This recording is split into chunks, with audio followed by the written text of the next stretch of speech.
Je suis Grégory Pouy et je vous présente Vlan, un podcast pour vous aider à être plus serein en comprenant, avec nuance, la complexité du monde et en inventant activement le monde à venir. Pour votre confort, cet épisode a été séparé en 2 parties. Ceci est le début de la première partie. Il existe un scandale d'État dont personne ne parle. Il y a 270 milliards d'euros qui sont distribués aux entreprises tous les ans. Et vous vous dites, c'est hyper important de soutenir les entreprises, les PME, les petites boîtes, évidemment. Sauf que la très grande majorité de cet argent, elle part dans des multinationales qui déversent cet argent à leurs actionnaires, qui sont principalement pas français.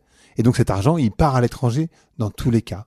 Et ce qui est fou avec cet argent, ces 270 milliards, c'est qu'il n'est pas fléché. On demande aucune contrepartie aux entreprises. Et c'est exactement ce dont on va parler aujourd'hui avec mon invité du jour qui est Caroline Michel-Aguirre.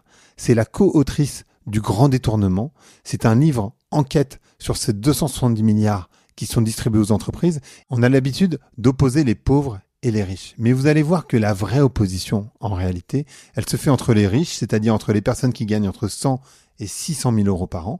En réalité, les gens qui sont riches par leur travail et les ultra-riches, c'est-à-dire les gens qui ont plus de 15 millions d'euros de patrimoine, qui eux ne payent quasiment pas d'impôts. Et en fait, c'est intéressant de voir que ces personnes riches payent beaucoup trop peut-être, je ne sais pas, mais en tout cas payent beaucoup d'impôts quand les autres n'en payent quasiment pas. Ce grand détournement, il est essentiel à comprendre pour pouvoir voter demain. On en parle dans la longueur avec Caroline Michel-Aguirre. Je vous laisse écouter l'épisode. Allez Vlan, c'est parti.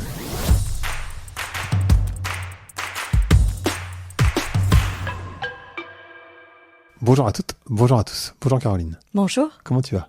Très bien. Bon, on va parler de votre bouquin. Ouais. Ça va être hyper intéressant. J'ai vraiment hâte de cette discussion. La première question que j'ai envie de te poser, c'est à l'aube de l'écriture de ton livre, et vu le contexte politique dans lequel on est, mais aussi, dans le contexte politique, comment tu lis la colère des Français ?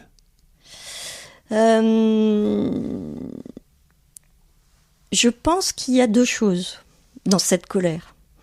Je pense qu'il y a d'abord un sentiment profond que ce qu'ils vivent dans leur quotidien et dans leurs aspirations collectives ne trouve pas d'émergence dans le champ politique. Ils ne retrouvent pas dans les paroles politiques leurs aspirations, leurs espoirs, leurs inquiétudes. Voilà, ça c'est un propos un peu général qui n'est pas le seul cas de la France, qu'on retrouve un peu partout en Europe, peut-être par une disparition des idéologies traditionnelles, peut-être aussi par une modification de l'environnement géopolitique, climatique, enfin ce qu'on veut.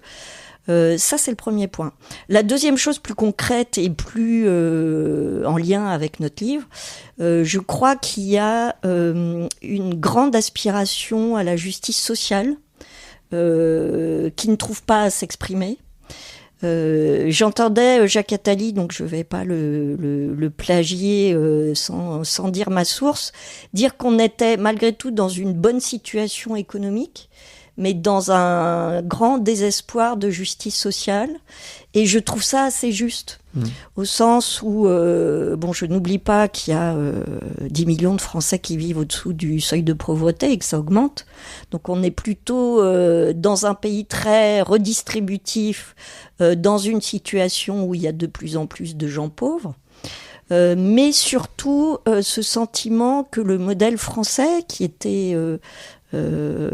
toujours un exemple et auquel les Français, je crois, sont très attachés, est en train de dépérir progressivement. Et ça, on le voit, cette aspiration à la justice fiscale et sociale dans les sondages, dans les résultats des sondages qui interrogent les gens sur est-ce que vous êtes pour ou contre la taxe Zuckman. Donc on pourra revenir sur cette taxe qui pose plein de questions, mais le fait que les 3/4 des gens de tous les bords politiques confondus disent oui, on est pour, je trouve, reflète cette aspiration aujourd'hui. Et d'ailleurs, c'est hyper bien joué de la part du RN de jouer cette carte sociale, alors qu'on sait bien que c'est pas du tout ce qu'ils vont jouer politiquement, mais enfin, ils le jouent en termes de communication d'ailleurs. En tout cas, ils entretiennent une confusion qui fait qu'on ne sait pas. Ils promettent quelque chose et on ne voit pas bien les outils qu'ils vont mettre en tout cas, face. le programme ne correspond pas. Ouais. Quand tu dis tout ça, moi, ça me fait penser évidemment à Antoine Fouché, que vous citez dans le livre, que j'ai reçu sur le podcast, et qui explique bien à quel point le modèle est cassé.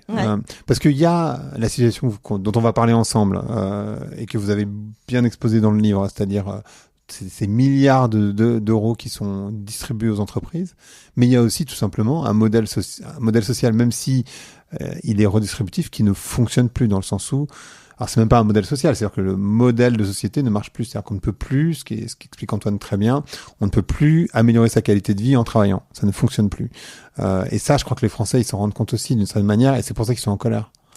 Je repartirai du début de notre livre, qui est la question qu'on s'est posée au départ avec Mathieu Aron, qui est comment se fait-il, compte tenu du niveau d'imposition en France et du fait qui est énorme, hein. Voilà, qui est énorme, et du fait qu'il y a de l'argent. On peut pas dire que la France manque d'argent, manque d'un État qui serait en mal de recettes, d'un système d'imposition. Non, on est très imposé, il y a beaucoup d'argent.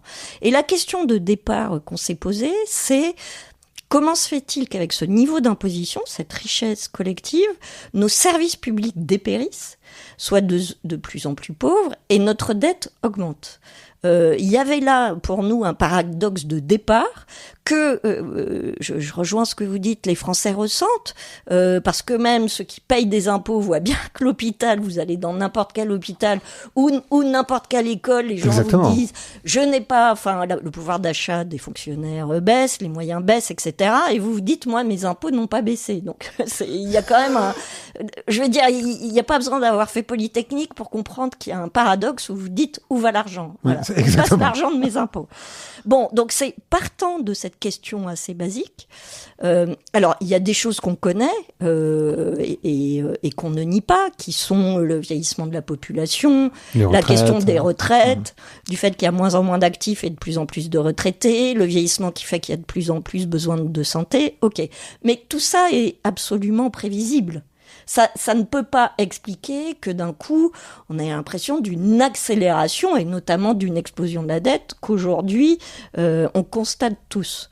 Donc c'est partant de cette question vraiment basique qu'avec Mathieu, on se lance dans l'enquête et on commence à ouvrir les livres, à ouvrir les rapports, à ouvrir les liasses budgétaires et à se dire qu'est-ce qui se passe, qu'est-ce qui ne fonctionne pas. Et c'est là où on se rend compte qu'il y a une ligne qui n'est pas renseignée en tant que telle, qui est celle des aides aux entreprises. C'est-à-dire que vous pouvez dire en France, dans le détail, combien on dépense pour la santé, pourquoi, comment, combien on dépense pour les retraites, pourquoi, comment, pour l'éducation, pour la défense, pour les hôpitaux, mais pour aider les entreprises, voilà, ça n'existe pas en tant que tel.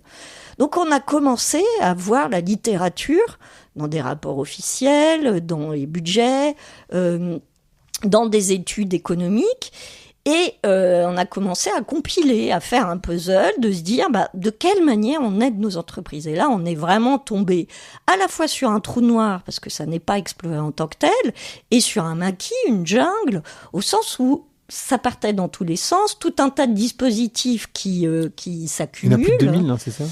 En fait, il y en a même beaucoup plus, parce que donc en reconstituant le puzzle, on arrive sur ce chiffre colossal auquel on ne s'attendait pas forcément, de 270 milliards d'euros. Alors, par an. Hein. Par an, chaque année. Non, mais c'est hyper important. Chaque année. Donc, c'est plus que le budget de l'éducation nationale, c'est du même niveau que la santé et la retraite, donc on voit bien que ce sont des masses colossales. Alors, pourquoi c'est un maquis ? D'abord, pour donner les grandes masses. vous avez un tiers de cette somme, en gros, qui est de l'exonération de cotisation patronale. Pour ceux qui sont salariés, qui regardent leur feuille de paye, vous avez votre brut, et puis on a ce qu'on appelle le super brut, c'est-à-dire, moi sur ma feuille de paye, c'est à droite, ce que l'employeur est censé payer pour vous, pour votre retraite, votre chômage, etc., vos allocations familiales, et à gauche, ce que vous payez en tant que cotisation salariée pour votre santé, etc. En fait, depuis 10-15 ans, les cotisations des employeurs sont de moins en moins payées par les entreprises et de plus en plus payées par l'État. On y reviendra. Le deuxième tiers, c'est tout ce qui est aide fiscale. C'est-à-dire toutes les niches que vous avez quand vous êtes entrepreneur, des crédits d'impôt pour la recherche, il existe un crédit d'impôt pour les jeux vidéo, il existe aussi plein de niches fiscales diverses pour les ultra-riches, pour leur holding, etc. Et là, il y a des centaines de dispositifs. Et enfin, le dernier maquis, qui est celui des subventions. Alors là, on vous donne directement de l'argent si vous faites du maintien de l'emploi, si vous faites de la méthanisation, si vous faites... Et là, en effet, il y a 2200 dispositifs. Et à l'intérieur de l'État, personne ne donne de cohérence globale à tous ces dispositifs. Tout ça a été empilé au fil des ans. Ça a commencé dans les années 90, c'était 30 milliards d'euros. Aujourd'hui, c'est 270 milliards d'euros. Tout ça, ce sont des dispositifs, des centaines, des milliers de dispositifs qui se sont empilés. Et à aucun moment, quelqu'un s'est posé et a dit « Qu'est-ce qui marche ? Qu'est-ce qui ne marche pas ? Qu'est-ce que je continue ? Qu'est-ce que j'arrête ? Qu'est-ce que je réoriente ? Comment je fais ? Est-ce que la politique que j'avais lancée, est-ce qu'elle a atteint son but ? Est-ce que toutes ces dépenses sont légitimes ? Est-ce que ça aide des entreprises qui en ont vraiment besoin ? C'est partant de ce constat qu'on a lancé l'enquête avec Mathieu pour savoir pourquoi on en était arrivé là et quelles conséquences ça avait. Mais d'ailleurs, ce qui est choquant, c'est ce que vous dites, c'est-à-dire que c'est ce que tu dis, pardon. On a commencé en se tutoyant, je vais rester là-dessus. C'est qu'en fait, on n'est pas capable de flécher, on n'est pas capable non plus de demander des... En fait, on ne sait absolument pas ce que devient cet argent. Et par ailleurs, on pourrait se dire que c'est hyper important d'aider les entreprises, et je le crois. Par ailleurs. Bien sûr. Mais ça dépend lesquels et ça dépend comment. Et aujourd'hui, en fait, on se rend compte que c'est des processus, c'est des dispositifs qui sont si complexes qu'en fait, il faut être une grosse boîte pour pouvoir y accéder parce qu'en réalité, les papiers sont extrêmement compliqués à remplir. Et donc, ça demande des équipes entières ou du temps énorme pour pouvoir accéder à ces aides, ce que, évidemment, les petites boîtes ne peuvent pas faire. Donc, finalement, c'est les grosses boîtes qui en bénéficient. Certaines grosses boîtes qui en ont besoin. Et je pense qu'en fait, en réalité, même les grosses boîtes, elles en ont besoin d'une certaine manière, mais on va y revenir parce que moi, j'ai aussi un point de vue là-dessus. Mais c'est là où on se perd totalement et où on demande aux Français de travailler, de supprimer des jours de congé, de travailler plus longtemps. Alors bon, la retraite c'est discutable parce qu'effectivement on est sur un vieillissement de population, donc oui, sans doute qu'il va falloir travailler plus longtemps. Mais en fait, on demande encore aux Français de faire des efforts, alors qu'en réalité, ils sont en train de s'appauvrir, ce que Antoine a extrêmement bien exprimé dans son livre. Il y a plusieurs sujets dans ce que tu viens de dire. Le premier sujet, c'est qui ça aide ? Et est-ce que ça aide des gens qui en ont besoin ? Et est-ce que ça a des impacts sur le globalement ? Voilà. Ça, c'est le deuxième sujet, je dirais. Mais en effet, évidemment, notre propos n'est pas du tout de dire... des fois, j'entends en ce moment, là, le débat, on dirait que ça tourne à pour ou contre les entreprises. Évidemment, on est tous pour les entreprises. Et le livre n'est pas du tout pour dire il faut tout arrêter, c'est un scandale. C'est pas du tout ça le sujet. Mais le premier point fait que la complexité et la manière dont on a laissé prospérer un certain nombre de dispositifs qui profitent aux très très riches, fait que, en effet, alors on ne peut pas le quantifier puisque ça n'est pas analysé, mais un certain nombre de ces dispositifs profitent aux très grandes boîtes et aux très très riches. Pour quelles raisons ? La première raison, tu l'as évoquée, c'est que l'administration française étant ce qu'elle est, Il y a beaucoup de complexité. D'abord, il faut savoir comment vous savez que parmi les 2200 dispositifs, vous êtes éligible à telle subvention.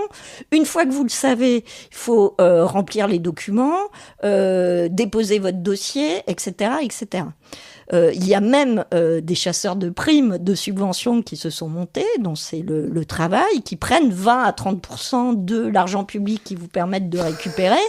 Donc c'est en soi déjà une fuite dans le tuyau.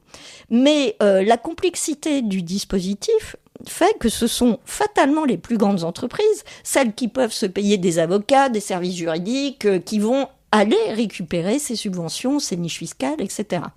C'est aussi vrai pour les ultra-riches.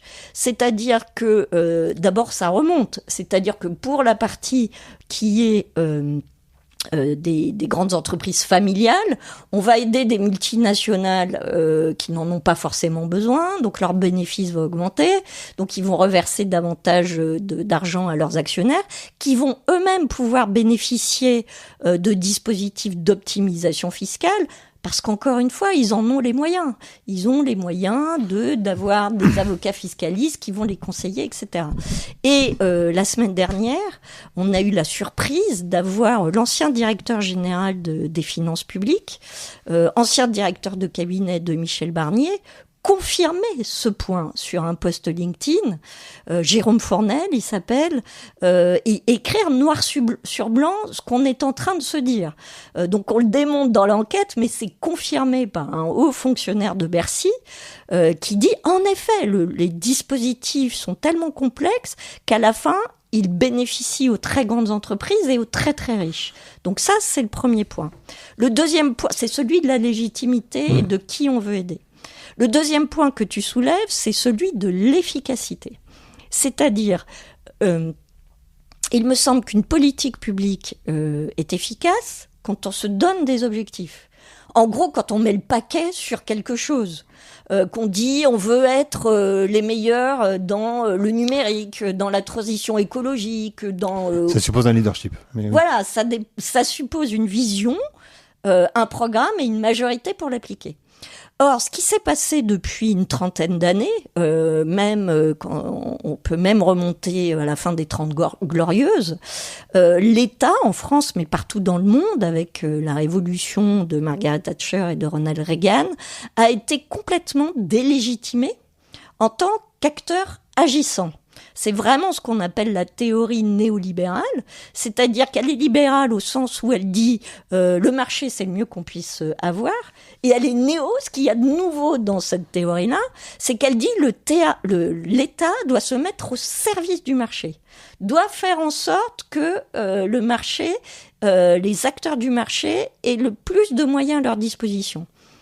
Ce qui veut dire, en termes un peu concrets, que l'État a donné les clés de notre camion économique aux entrepreneurs. C'est pour ça qu'on ne leur donne pas d'objectifs, c'est pour ça qu'on n'a plus de plan qui fonctionne en tant que planification, ou qu'on a quasiment abandonné la politique industrielle malgré des petits sursauts quand il y a le Covid ou quoi ou qu'est-ce. C'est qu'on a décidé que l'État, en tant qu'acteur, décideur, vision économique, n'était pas légitime, qui faisait plus de mal que de bien, pour le dire simplement, et qu'il fallait donner notre argent, l'argent de nos impôts, aux entrepreneurs pour qu'ils fassent de la croissance. Le problème, c'est que ça n'est pas vérifié et qu'il y a plein de biais qui font que l'entrepreneur n'investit pas forcément, ne maintient pas forcément l'emploi, va maximiser son profit en délocalisant, si bien qu'à la fin, on l'aide, mais il n'y a pas de retour sur investissement pour le français, pour nos impôts, pour le contribuable. Et le dernier point très important, c'est que ça a complètement déstabilisé le financement de notre modèle social. C'est-à-dire qu'à partir du moment où on a dit pour aider nos entreprises, il faut qu'on baisse le coût du travail. Ce qui était entendable, ça date des années 90, c'est la mondialisation, on se retrouve en confrontation, en concurrence avec des pays à bas coût en Asie. Donc, il faut baisser le coût du travail. Donc, pour aider les entreprises, on s'est dit, l'État va prendre à sa charge les cotisations patronales. Alors, comme le dit Mathieu, il n'y a pas d'argent magique. C'est-à-dire que quand l'État se substitue à l'employeur pour les cotisations, d'abord c'est nos impôts qui se retrouvent à payer nos cotisations patronales. Et bien sûr, cet argent, il faut bien le prendre quelque part. Et ça a été une des révélations pour nous de l'enquête et donc qu'on retrouve dans le livre, c'est que jusqu'au milieu des années de 2010, donc avant l'élection d'Emmanuel Macron, plus de 90% de la TVA, donc cet impôt qu'on paye tous à chaque fois qu'on achète. C'est les plus grosses recettes françaises. Absolument. Alors c'est le plus gros impôt, la plus grosse taxe que tout le monde paye quand vous achetez vos chaussures ou quoi aux caisses. Et il est aussi réputé le plus injuste parce que même les plus modestes le payent au même niveau que les plus riches. Mais en fait, jusqu'en 2017, plus de 90% de cette TVA servait à l'État, donc au service public, au service de l'État. Depuis que l'État doit se substituer aux cotisations patronales pour payer notre modèle social, ça n'est plus que 47% de la TVA qui sert au service public. Le reste a été réorienté pour remplacer les cotisations patronales et pour remplacer aussi la baisse de la taxe d'habitation. C'est un autre sujet. Mais forcément, dans nos services publics, les dépenses n'ont pas baissé, ça on le sait bien. Les besoins sont les mêmes, voire croissants. Donc qu'est-ce qu'on a fait ? On s'est endetté. Et si on ne comprend pas ça, on ne comprend pas pourquoi la dette a explosé de cette manière-là et pourquoi nos services publics sont en difficulté alors que leurs besoins vont croissant à cause du vieillissement. Et ce que je trouve intéressant dans votre livre et que moi je ressens sociologiquement, c'est qu'on a toujours tendance à opposer les pauvres et les riches dans notre société, c'est-à-dire que les riches disent, et d'ailleurs ils votent à droite en général, en fait, le problème, c'est tous ces gens qui foutent rien, qui essayent de gruger le système, etc. Alors que ce que vous prouvez bien, c'est qu'en fait, il faudrait opposer. En fait, la vérité, c'est que le système oppose les riches et les ultra riches. Et quand je dis riches, ce que vous mettez comme chiffre, c'est les gens qui gagnent entre 100 et 600 000 euros par an, pour les gens qui nous écoutent et qui se trouvent dans ces tranches. Donc, si vous gagnez entre 100 et 600 000 euros par an, vous êtes le dindon de la farce. C'est l'expression que vous utilisez dans le livre. Ouais. Parce que c'est vous qui payez vraiment un max d'impôts. Pour que les ultra riches, et quand on parle d'ultra riches, c'est au-dessus de 30 millions, si je me trompe pas, en fait, eux n'en payent pas. Oui, très peu. Ouais, il y a vraiment une très grande confusion dans le débat public, qui fait que les riches, entre guillemets, se sentent visés. Quand j'explique ce que je viens d'expliquer, se disent ah mais c'est pas vrai, moi je paye plein d'impôts et je peux pas optimiser, etc. Et c'est vrai. Et c'est vrai. Et donc il faut vraiment éclairer ce débat et faire la différence entre les riches qui vivent de leur travail, qui sont donc salariés ou profession libérale, cadre supérieur, même journaliste si on veut, et qui ont, je dirais, un patrimoine immobilier, qui ont acheté leur logement, voire leur maison secondaire, qui ont 600 000 euros, c'est beaucoup. Hein. Enfin, oui, c'est beaucoup d'argent. Ce sont des gens riches, il n'y a pas de discussion. Mais ceux-là, ce sont ceux qui payent plein pot le modèle social et qui ont été de plus en plus sollicités à mesure qu'on baissait le coût du travail des entreprises. Donc eux, ils ont été sollicités et sursollicités sur les 2-3 dernières décennies. Ça n'est pas du tout le cas des 0,01%, ces 1800 ménages dont on entend parler aujourd'hui, dont le patrimoine est supérieur à 100 millions d'euros. Et en quoi il y a une différence fondamentale ? C'est que ces très très riches ne vivent pas de revenus. Donc, ils ne payent pas de revenus de leur travail. Ils ne payent pas d'impôt sur le revenu. Ils vivent de leurs actions, c'est-à-dire des dividendes qui sont versés par l'entreprise dont ils possèdent une petite ou une grande partie. Ces dividendes ne sont pas taxés non plus, ou très très peu, parce qu'ils remontent dans une holding. Dans cette holding, les dividendes sont très très peu taxés. Et comment ils arrivent, c'est là où vraiment ça n'est pas donné à tout le monde, à pouvoir vivre tout en laissant les dividendes dans leur holding, c'est qu'ils vont aller voir et en fait, ils vivent à crédit. Ils vont aller voir leur banque et ils vont dire « Je suis monsieur X, Vous me connaissez parce que je fais partie des 1800 les plus riches. Vous savez que je suis très solvable. D'ailleurs, regardez, j'ai tant de millions d'euros dans ma holding. Donc, je vais faire un crédit qui est gagé sur les dividendes qui sont dans ma holding. Et donc, à cause de ce mécanisme, ou grâce à ce mécanisme, on sait depuis peu, grâce à une étude passionnante qui a été faite par des économistes tout à fait indépendants et renommés de l'Institut des politiques publiques sur les données de Bercy, il n'y a pas de fantasme, c'est sur les données de Bercy, que les ultra-riches dont on parle payent 2 fois moins en proportion de taxes et d'impôts que les très très riches. Mais la confusion qui est faite entre ces deux classes sociales fait que toute la journée on entend on est les plus imposés au monde, etc. Il y a beaucoup de prélèvements. Oui, mais pas tout le monde et pas dans les mêmes proportions. Et ce qui est fascinant, c'est que ce qu'on a constaté entre les ultra riches et les riches, on le constate aussi entre les entreprises. C'est ce dont on parlait au début, entre une PME, une grande entreprise et une multinationale. Eh ben, la multinationale va pouvoir profiter de tous ces mécanismes et avoir un taux d'imposition réel beaucoup plus bas que celui de l'entreprise lambda, qui va pas pouvoir optimiser, qui va pas pouvoir monter ses collaborateurs. Exactement.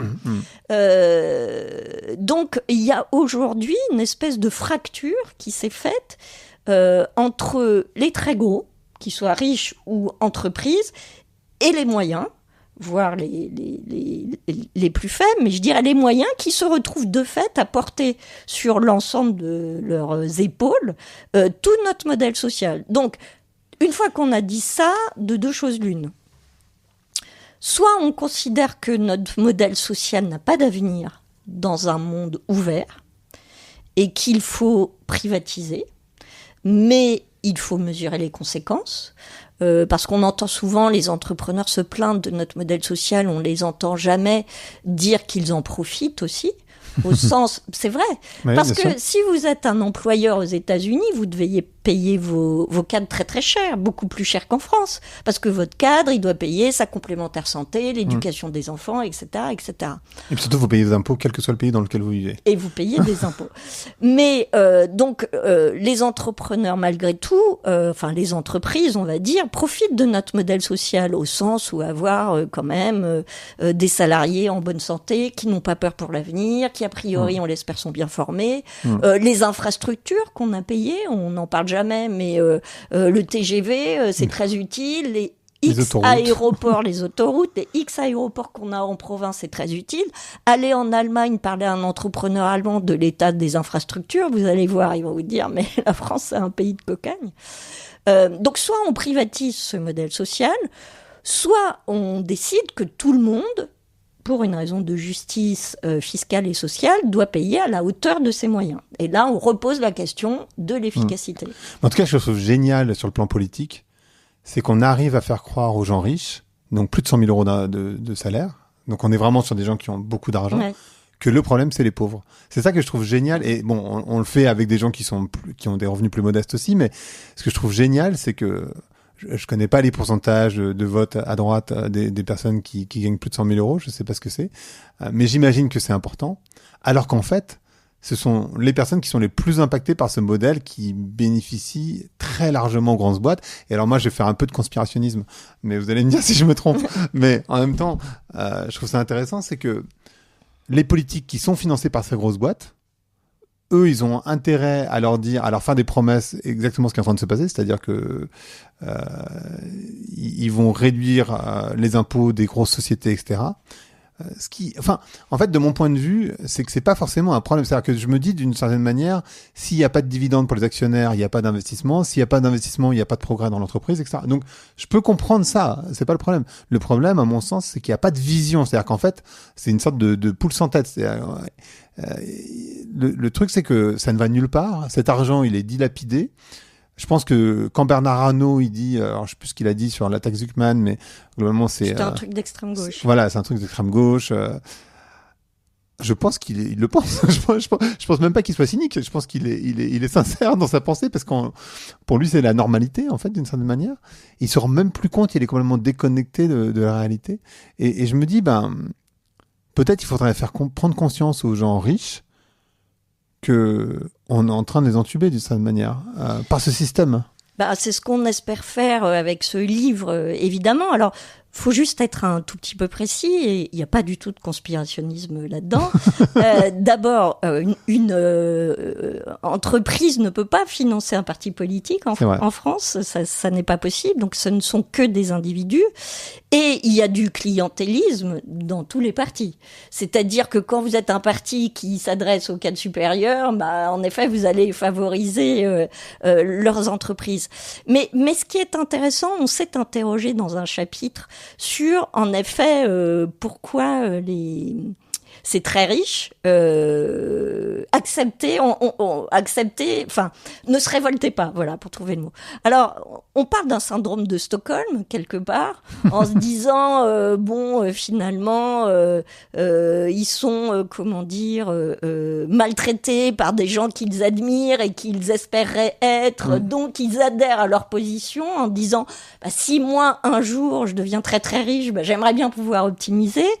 Je pense qu'il y a quelque chose d'un petit peu plus intéressé aussi, c'est que tout ce système d'optimisation dont on vient de parler fait vivre tout un tas de gens. On a parlé des chasseurs de primes, on a parlé des avocats fiscalistes, on peut parler de tous les cabinets d'audit, dont aujourd'hui le métier principal, c'est d'optimiser les revenus des entreprises et des très riches. Tout ce qui est avocat, profession libérale, service à la personne, que sais-je, sont tout un tas de gens qui gravitent autour de cette petite groupe réduit, caste de très très riches, et qui se disent mais si mon client est moins riche, il va moins me payer.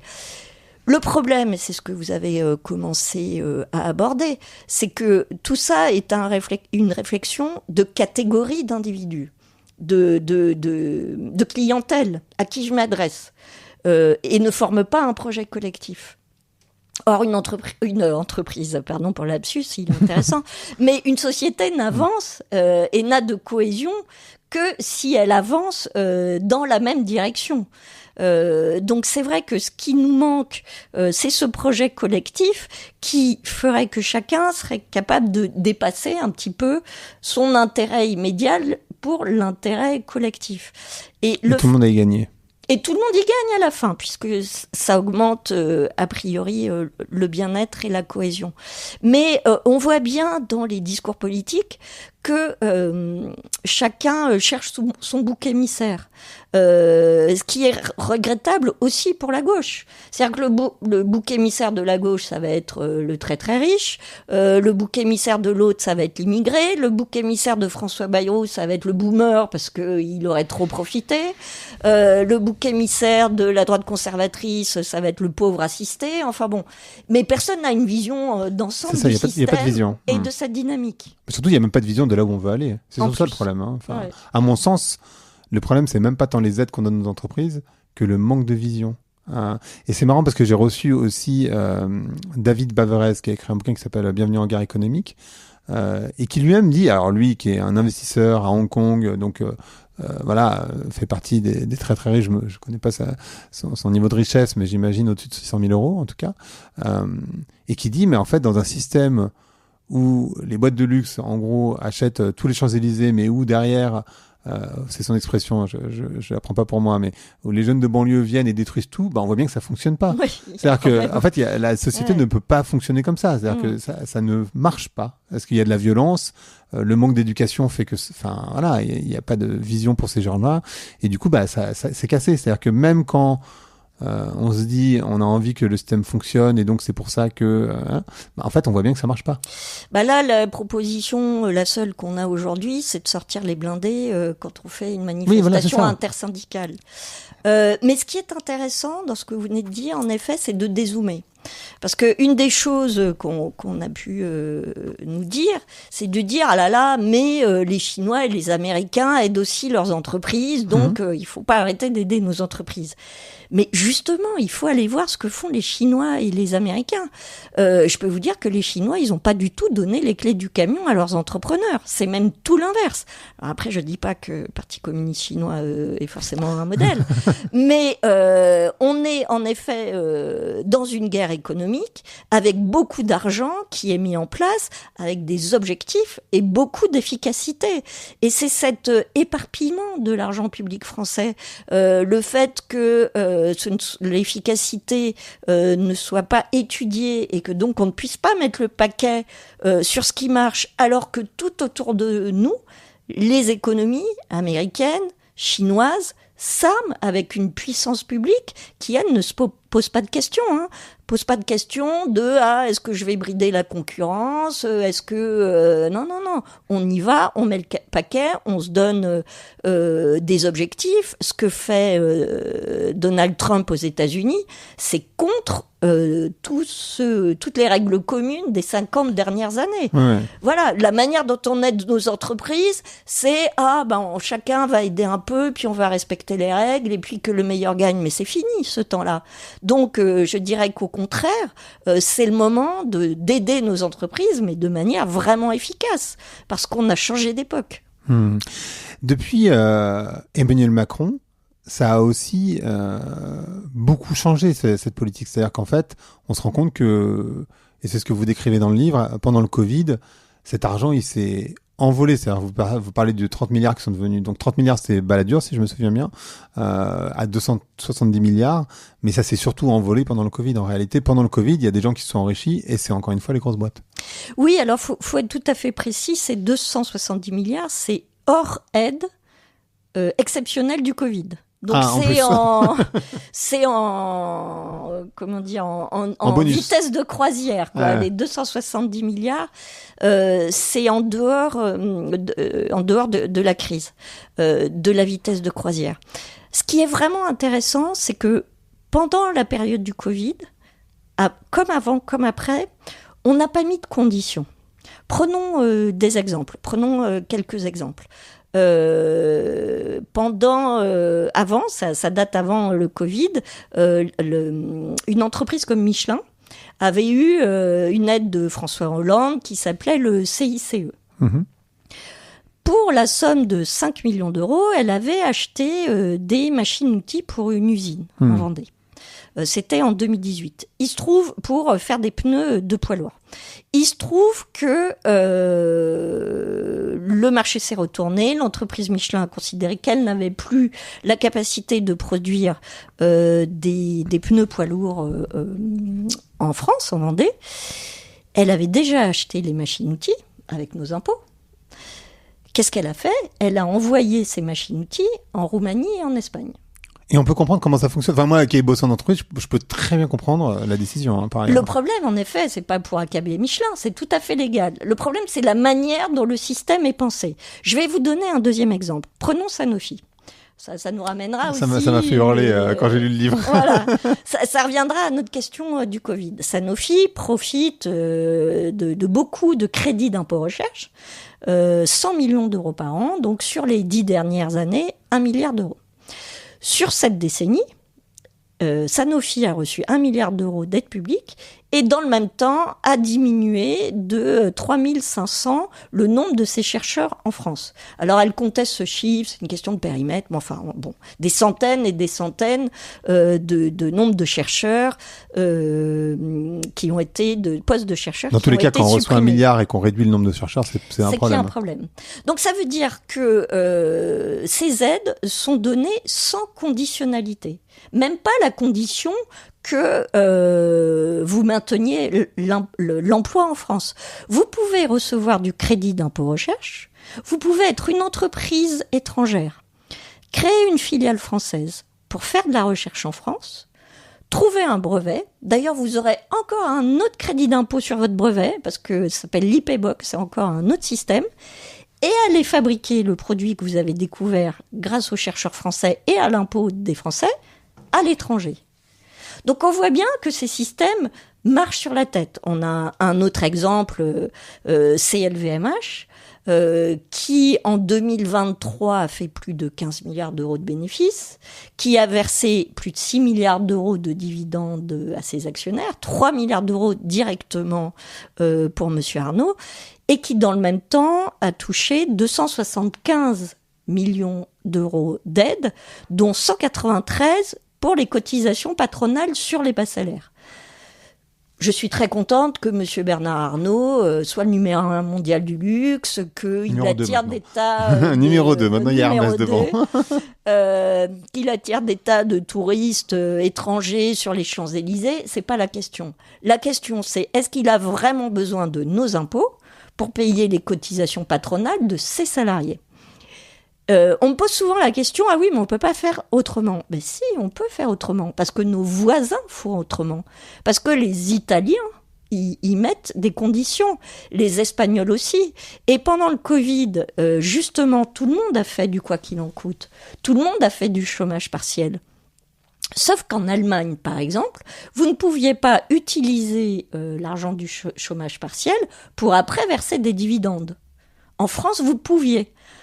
En France, il n'y a pas eu de vérification, c'est-à-dire que des gens, des entreprises qui ont touché l'argent du chômage partiel ont cette année-là payé d'énormes dividendes à leurs entreprises. Et on comprend bien puisqu'ils n'ont pas payé leurs salariés. Leurs actionnaires, pardon. Leurs actionnaires, pardon. Merci d'avoir écouté Vlan. Si vous avez aimé l'émission, vous pouvez le dire avec des étoiles, 5 de préférence sur iTunes, et le partager avec vos amis ou vos collègues. Je suis Grégory Pouy, vous pouvez me retrouver sur Twitter et LinkedIn sous le pseudo Greg from Paris. N'hésitez pas à me remonter vos remarques, vos questions, mais aussi les invités que vous aimeriez entendre.